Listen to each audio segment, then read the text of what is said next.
从 AMG ONE 到阿罗 F1， 再到现在我们面前的这辆铃木妖刀，仅3周时间，双鹰咔哒出乎意料地完成了国产积木前所未见的授权3杀，也因此成为了昨天各个积木群里的热门话题。这款摩托还原的是铃木妖刀2022款，成品长35厘米，官方标识的比例为1:6。同时套装除了提供起车架以外，还提供了一个非常大的维修地台，最终的陈列长度达到了42厘米。那摩托本体在级别上应该和乐高42107杜卡迪 V4R 差不多，属于同一级别。不过相对于杜卡迪31.5厘米的长度，这款咔哒铃木妖刀还是要稍微大一些。从成品的整体外观来看，这款铃木妖刀的设计方向和乐高42107存在一些区别，主要体现在比如座椅等细节位置，我们可以看到一些砖块类零件的加入，以及整个成品外观面上看不到太多的裸露的销孔，还有新开模的两侧外观模块等等，这些可以让人感觉到这款套装依然是延续了类似于此前阿罗 F1 的设计定位，也就是虽然内核仍然是科技组积木，但会稍微往模型的方向走得更多一些。而巨大维修地台的加入，可能也进一步说明最终的陈列效果应该是这款套装的重要设计目标。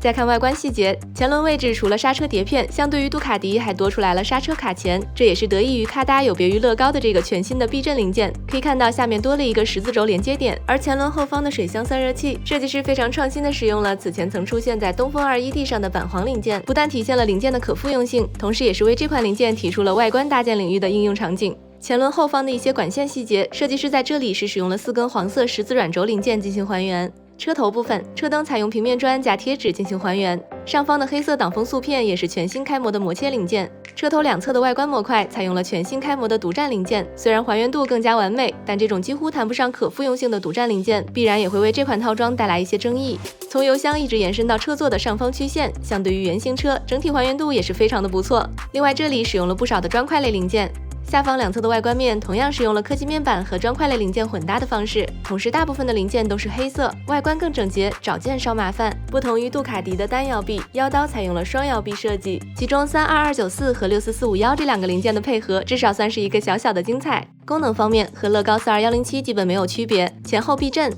前轮转向、脚架支撑。后轮通过链条以及变速箱和 V4 发动机进行联动，设计师在这里专门设计了一拆卸结构，打开来我们就可以看到里面的发动机的运行状态。变速箱一共有3个档位，分别是1档、空档和2档。可以看到在电机加入测试的情况下，一方面是非常的顺畅，另一方面也能感受到不同档位的速度区别。所以在功能实现方面，这款铃木妖刀还是做得不错的。牢固度方面，经过测试，整体结构牢固度没有问题。采用砖块类零件的车尾车牌模块，相对于成品的其他地方有点偏松，属于砖块类零件的正常表现。下面我们一边拼搭，同时看一下内部设计。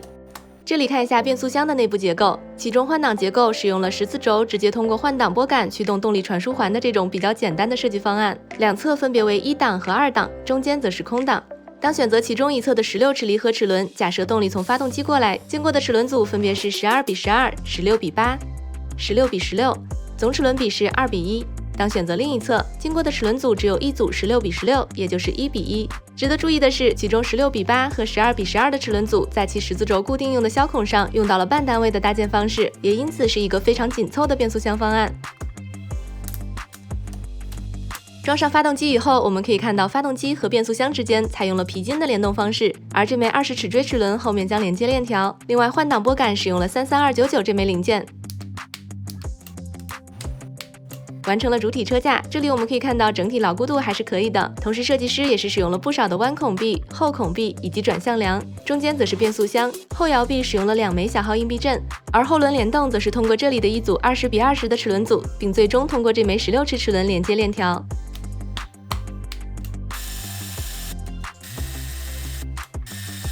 这款套装的拼搭大概需要4到6个小时，整体上基本没有什么拼搭和调试的难度，也是比较适合新手。虽然手册步骤优化工作做得还是不错，不过图示里的黑色和深灰色对应的零件实物其实都是黑色，这个问题不属于印刷色差，而是平面文件使然。在拼搭的过程中，我们也可以看到这款套装也是使用了不少的咔哒的独有零件。除了前面看到的这些，这款套装还有一个值得关注的点，就是这款铃木妖刀其实已经是铃木和咔哒合作的第2款套装了。而上一款吉姆尼，咔哒除了推出2个不同比例的套装外，还做了一款旅行版，也就是一共做了3款。那这款铃木妖刀还会有更大比例的套装吗？大家可以无奖竞猜一下哦。最后看一下包装，彩盒仍然是双英咖搭一贯的设计风格，采用了天地盖的设计，左下角标注了原型车、年龄定位、套装编号等信息，那这款八加基本是没毛病的。右上角则是铃木的 logo， 彩盒背面通过图示展示了一些设计细节。打开彩盒，1104片零件被分成了19个零件分包，2个大步骤。拼搭手册装在透明袋子里，一共有2本，第1本做了3页的开篇彩图，最后贴纸是有这样的2小张。好啦，本期就到这里，咱们下期见。